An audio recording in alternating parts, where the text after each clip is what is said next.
Good morning, Oceanside Sanctuary. Please join me in the Lord's Prayer. Listen to the words carefully. Our Father, who art in heaven, hallowed be thy name. Thy kingdom come, thy will be done, on earth as it is in heaven. Give us this day our daily bread, and forgive us our trespasses as we forgive those who trespass against us. Lead us not into temptation, but deliver us from evil. For thine is the kingdom, the power, and the glory, forever and ever. Amen. Have a great rest of the service.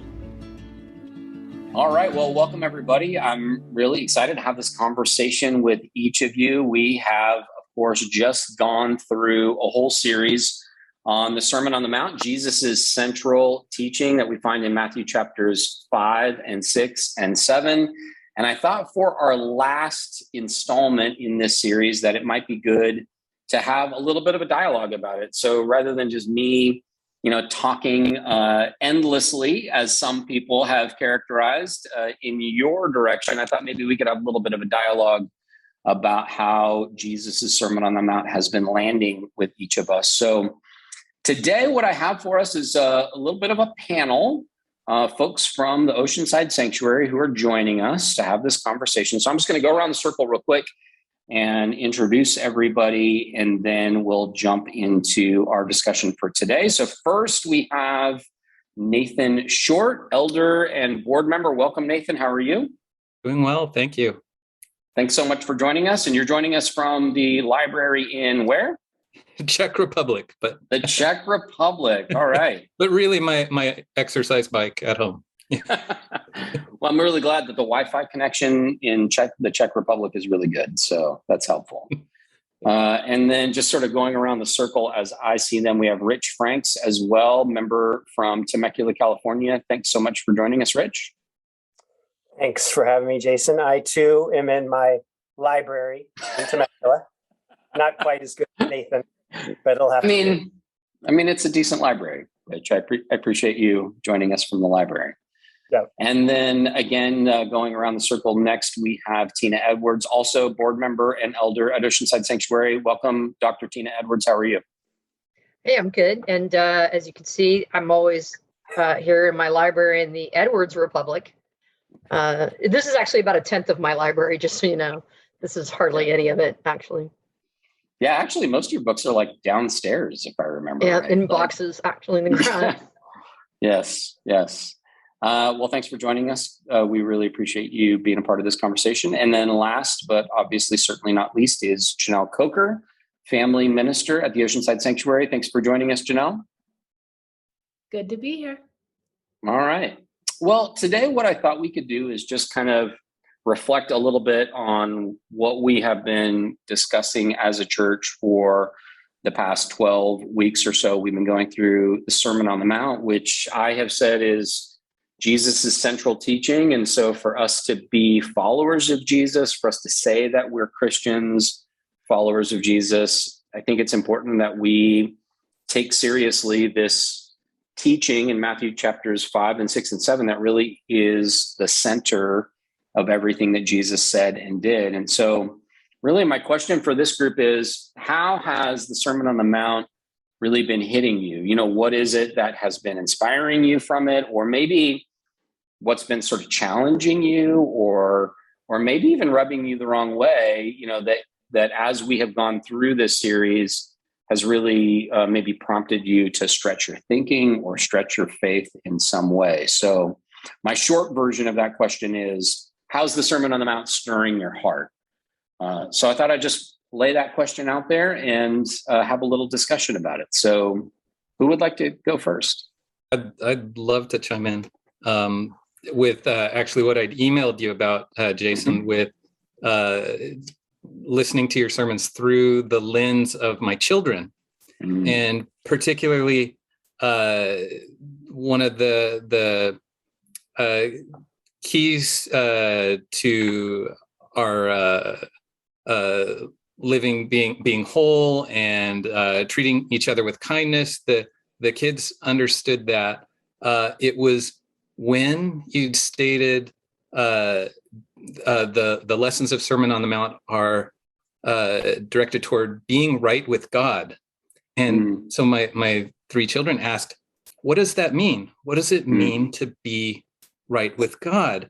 And that's where we really got our discussion going. And what it really came down to with these lessons from Jesus, the key pieces that we tried to convey to them was that it's love, compassion, and selflessness are really the message here to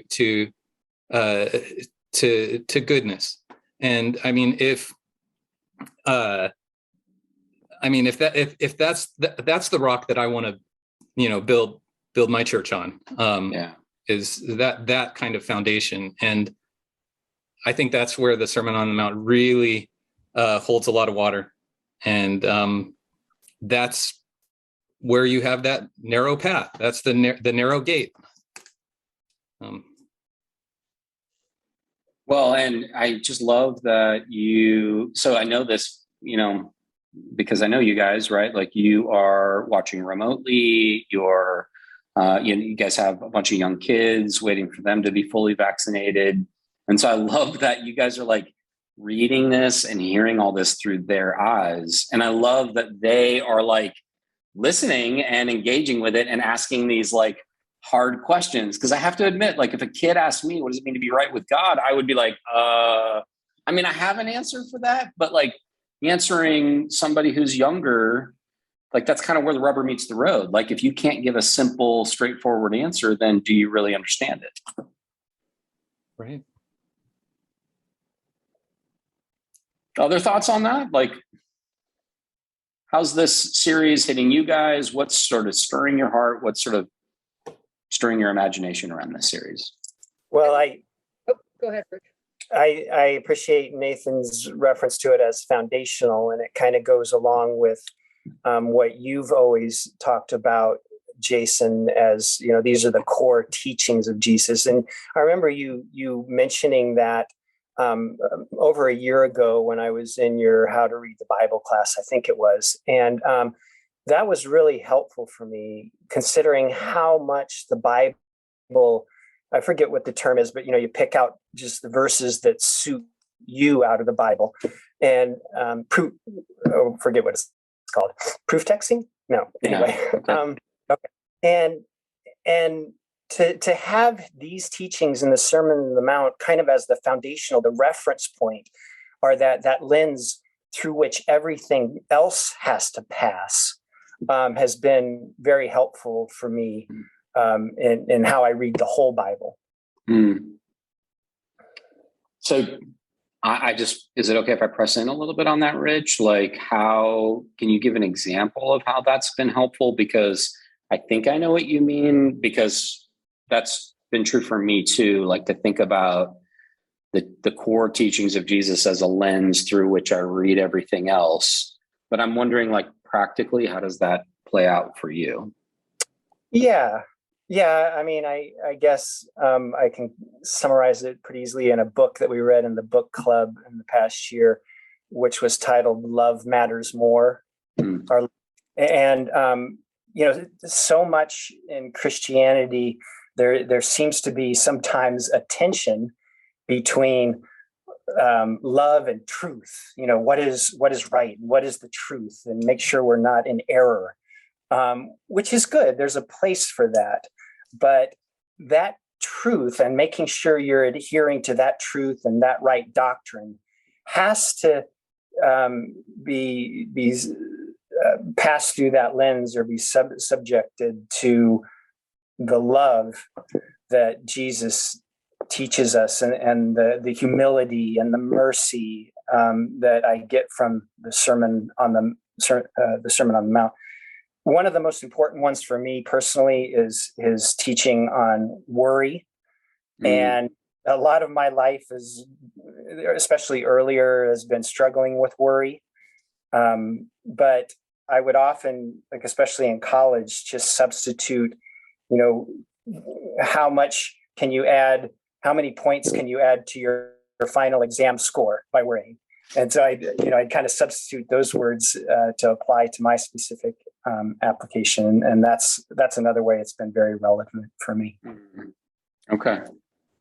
Yeah, that's an excellent point. I think that thinking about Jesus's teachings as like actually practical to like issues in life, like anxiety or worry, is for me really helpful, because I think we have a tendency to sort of abstract Jesus in a way, like Jesus is only applicable to this sort of like cosmic problem of sin and dying for our sins and satisfying like God's wrath or something like that along the lines of an atonement theory.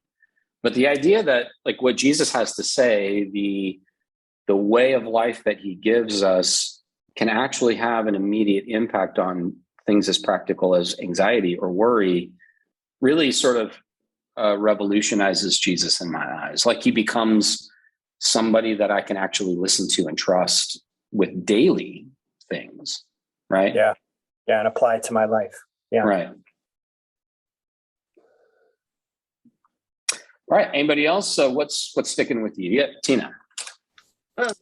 Whenever I think of the Beatitudes, and I really have always thought that this is the heart of Christian faith, and I think that if we all acted this way in accordance with these teaching, there would be no need for evangelism, because everybody would see what we're doing and the fruits of our labors, and the good news would be obvious.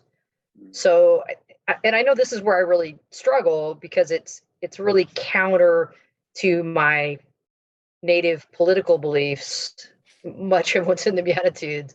And to read into it, it's like, my family thinks I'm a flaming liberal, and I'm like, but like, what is it here? And so, it's like, look, it's not that I like it, because I don't. I like being wealthy. It's good for me. But unfortunately, there's this thing right here that says all this stuff. So I think really emphasizing that Christianity should be known by its deeds. There's all this talk about how you're saved by faith, right? And I think that completely loses sight of what we're supposed to be doing, which is really bringing about heaven on earth. And the Beatitudes is really the blueprint for doing that. And this may be my newest heresy, I don't know. But I think that it is possible to make earth much more like heaven. And the way to do it is to treat other people the way you want to be treated, or even more so the way they want to be treated, to a point, because a lot of people want to be treated to my cash. I don't want to treat them to my cash. But to some point, like taxation and so on is a means of doing good works in the community. As a Christian, to oppose that seems to me to be actually opposing what we're supposed to be doing. And to say, oh, well, it's just on you, as a private citizen, it's like, well, I don't think that really jives with this. And so that's how I really have to wrestle with the Beatitudes on the daily, to modify my own natural behavior and thought processes. Mm-hmm.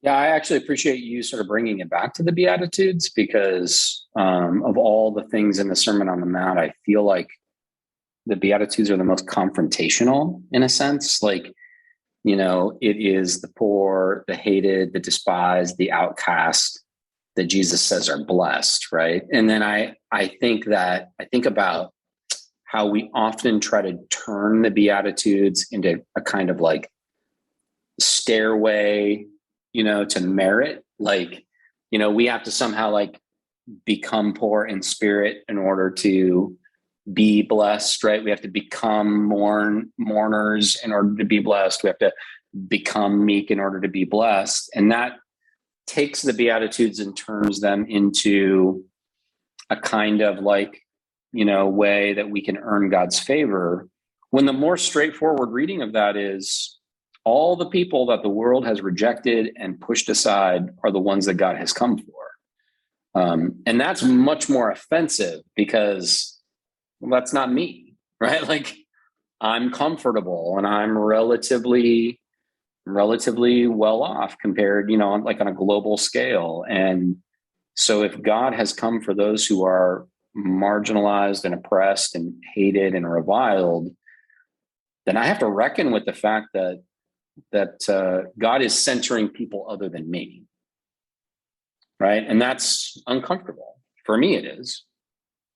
I think when I think about it, the thing that comes to mind most often is what if literally everyone is saved and there's no distinguishing, no matter what you've done, no matter who you are, everybody's saved.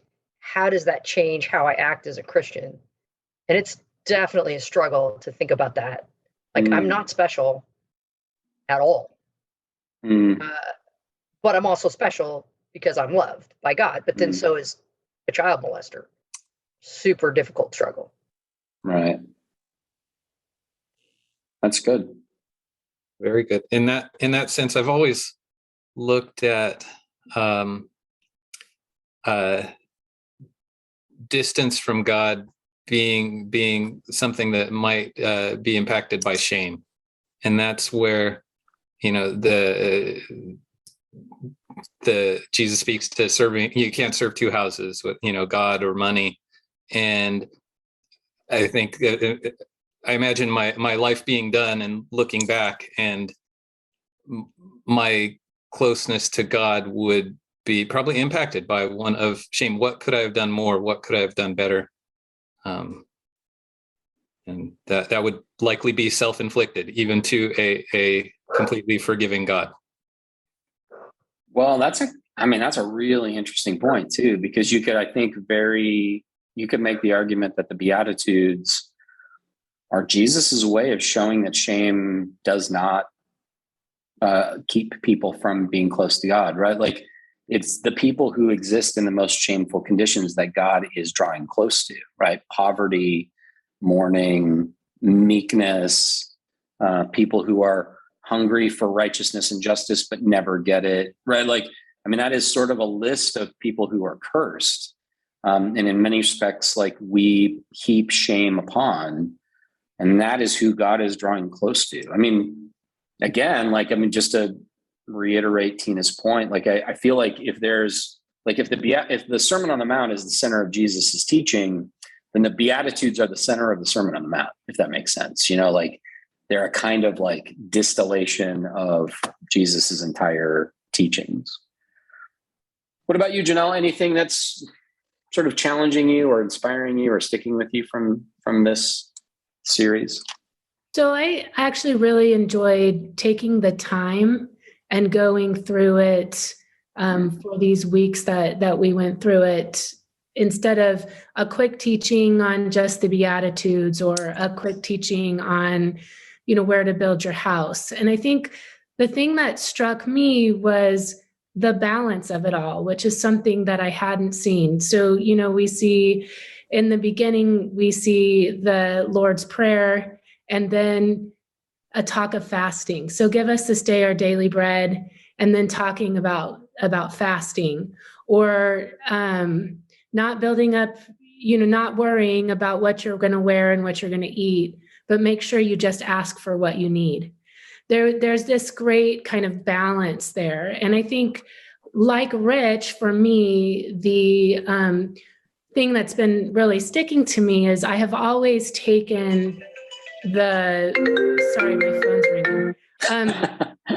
I have always taken the worry passages. I am a planner, I am a worrier, and I'm an anxious person. As Tina said, like, back in the day when we were all hunters and gatherers, there had to be somebody running around going, I don't think we have enough for the winter. I don't think we have enough for the winter. And Tina said, that would be you.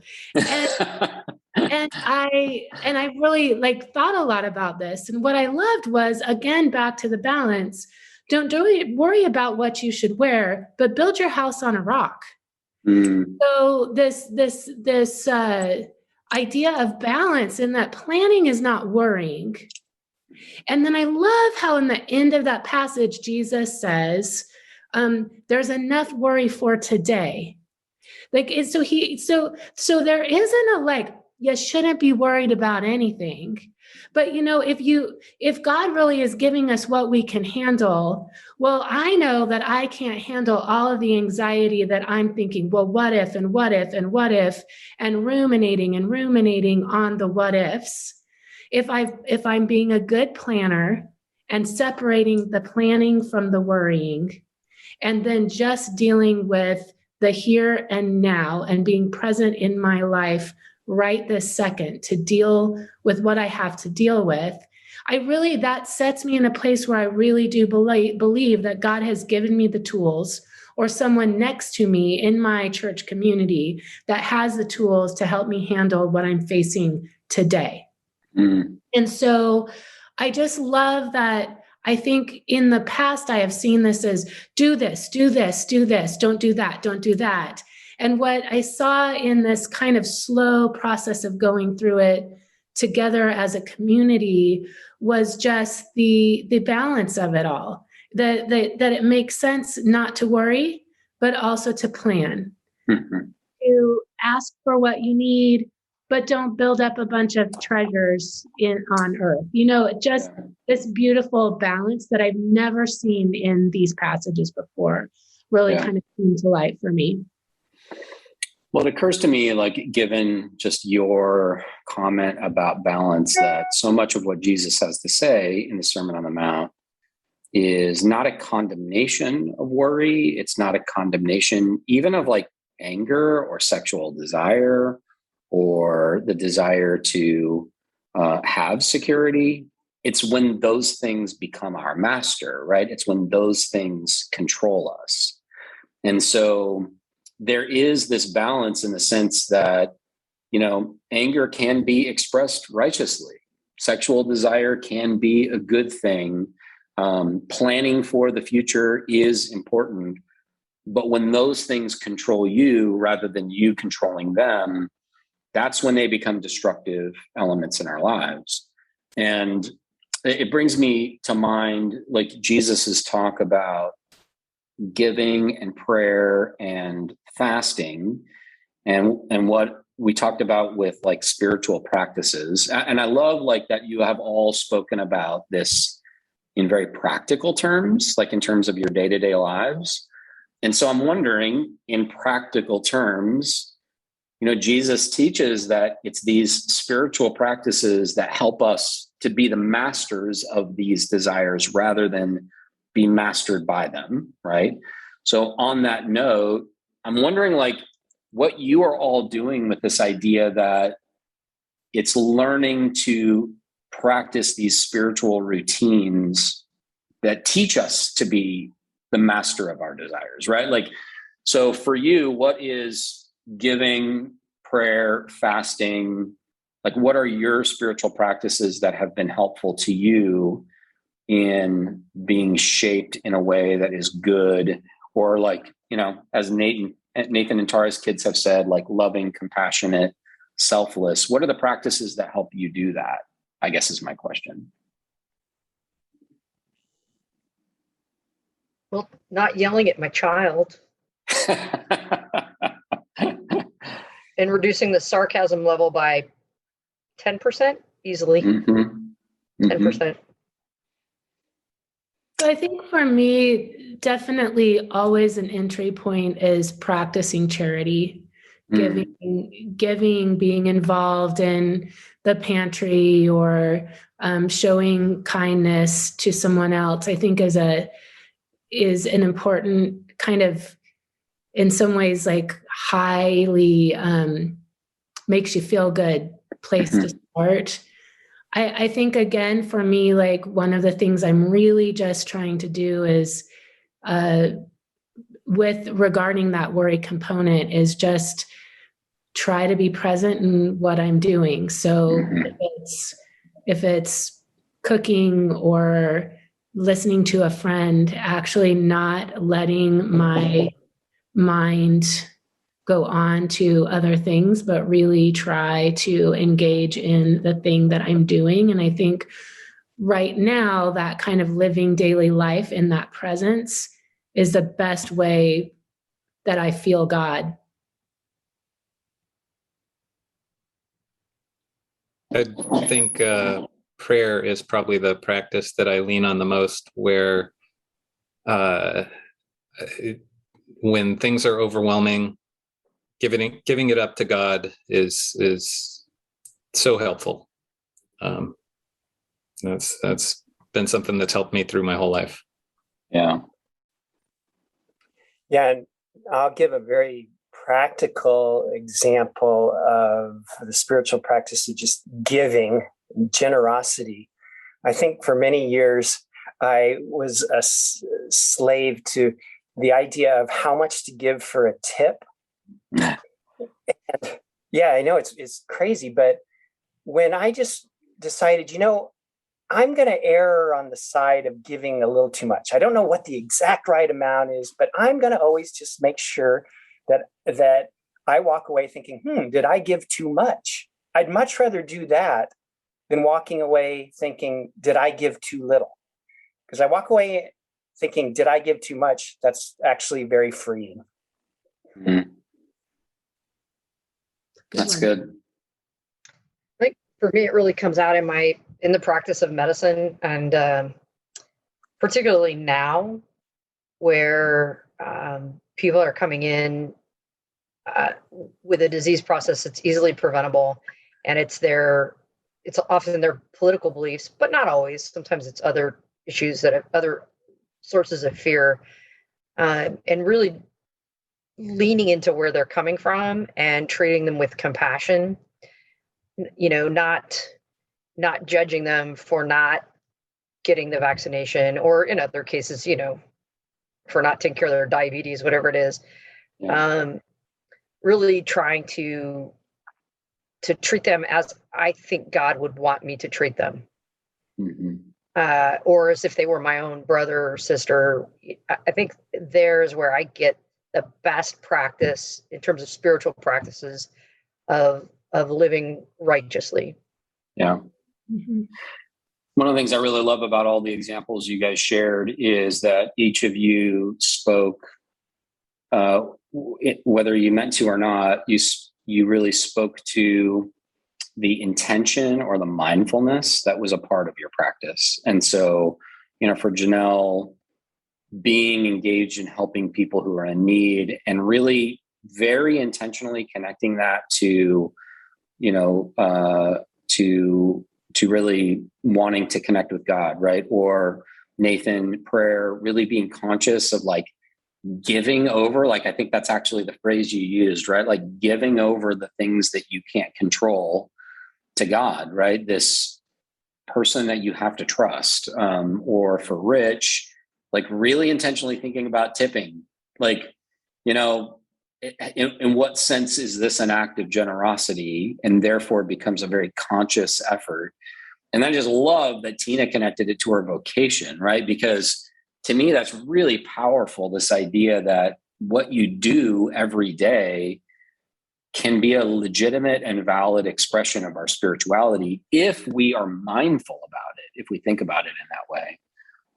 So I really appreciate how you all, again, whether you meant to or not, really kind of connected that to a sense of intention or mindfulness. I will say, just to be kind of the weird one on this conversation, that the spiritual practice that has probably impacted me the most in my life has been fasting. It has been taking times in my life where I intentionally didn't eat.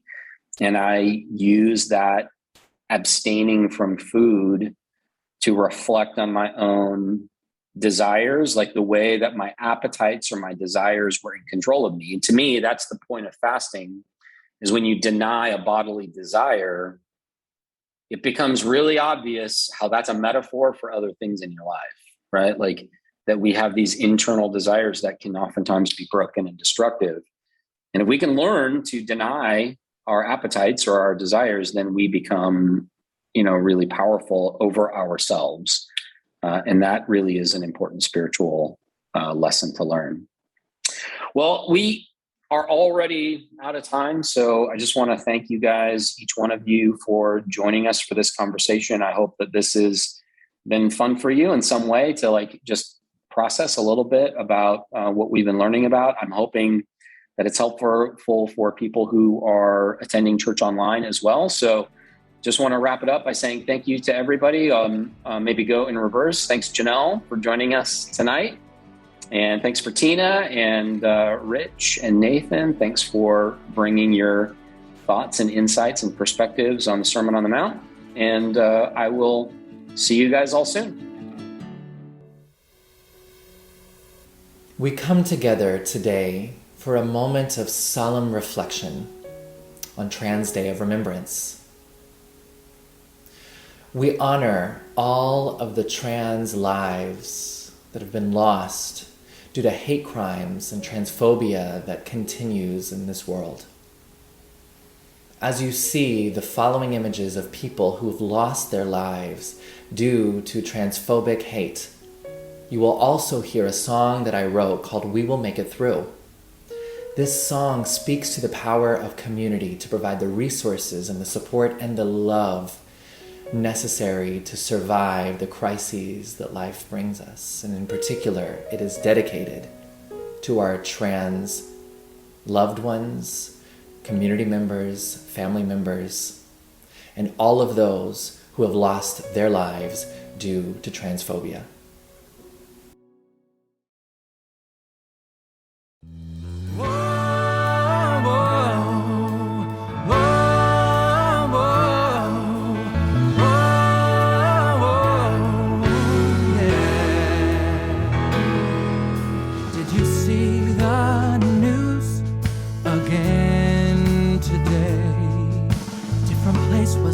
Someone new has died. Send our thoughts and prayers. What can we do? We just can't figure out how we will survive. We will make it through this. Together, find some way. We'll rejoice in the truth that our love can outpower all hate. Whoa, whoa, whoa, yeah.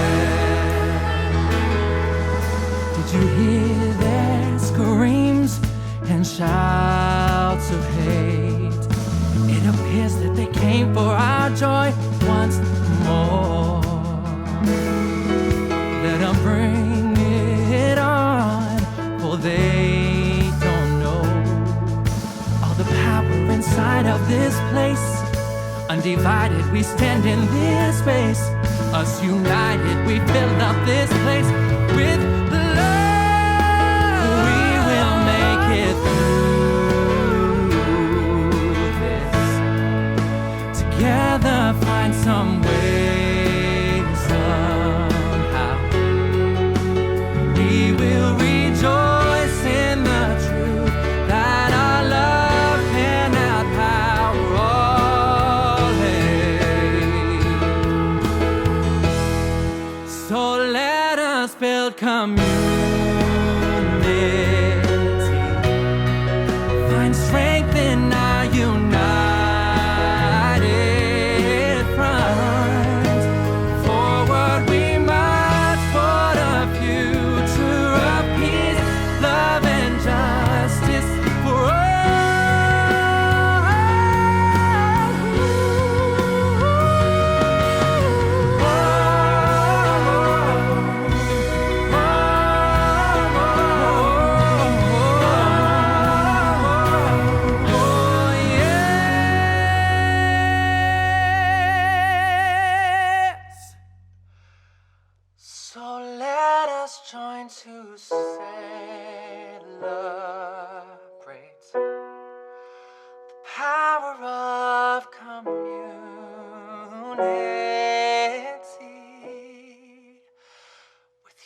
By my side, I am greater than I would have been alone.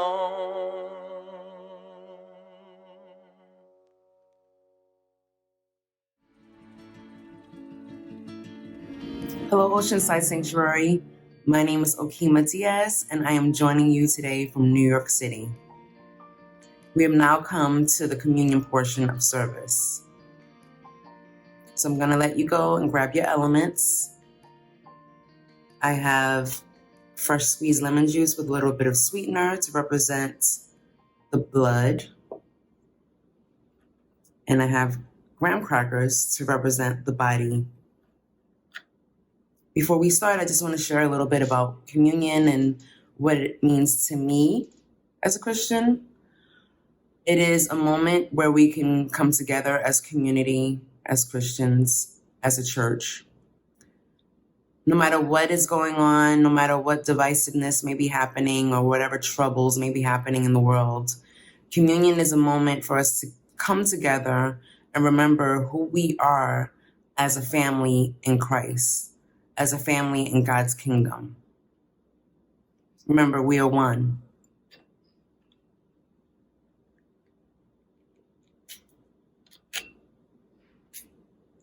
And take your body,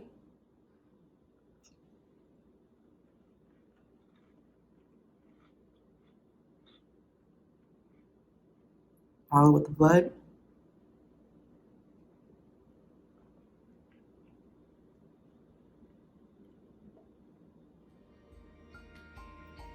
And we do this in remembrance of Spirit, of Jesus, of God.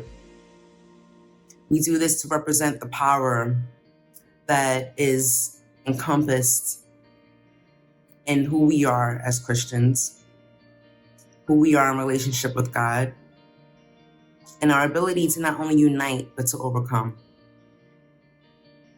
Thank you so much, and enjoy the rest of service. Hey, good morning, everybody. My name is CJ, and I've got some announcements here for you. Welcome to the online gathering here at the Oceanside Sanctuary. If you are new and you're out there, we'd love to connect with you and love to get to know you a little bit more. You can find us on the oceansidesanctuary.org/contact portion of the website. Next Sunday is the beginning of Advent, and this year we're inviting you to join us in the reading of the Traveling with Our Ancestors by activist, theologian, and friend Shonda Jaw. This short daily reflections begin November 28th, and they will inspire us to call on our spiritual ancestors, biblical and modern day, during our journey to Christmas. You can pick up your copy of the book in the cafe directly after the service, or you can feel free to order that copy online at Amazon.com. Also, Roy and his wife are hosting an Advent group this year to reflect on what it means to travel with our ancestors. They will be meeting 3 Wednesday evenings in a row from 6:30 to 8 p.m. That's going to be at their home beginning December 1st. This group is limited to 12 people, so you must RSVP using the connection card or going online to the oceansidesanctuary.org. Also coming up on Sunday, November 28th, a lot going on the 28th, from 12:15 to 1:30 p.m. Every year we kick off the Advent season by decorating the church, and for Advent and for Christmas. Join us for cocoa, for cookies, for fun, for just a great time with your family and other families from the Oceanside Sanctuary. It's going to happen right after church on November 28th. And then finally, we'd love for you to support what is happening here at the Oceanside Sanctuary, which is a 501c3 nonprofit. We rely on gifts and donations from people just like you. If you'd like to support our mission, consider giving a gift today at the website at theoceansidesanctuary.org/give, or you can scan the QR code on the screen. And we are excited that you joined us this morning here online. If you have any questions, comments, please put those below or contact our staff via the website. Have a great week, everybody.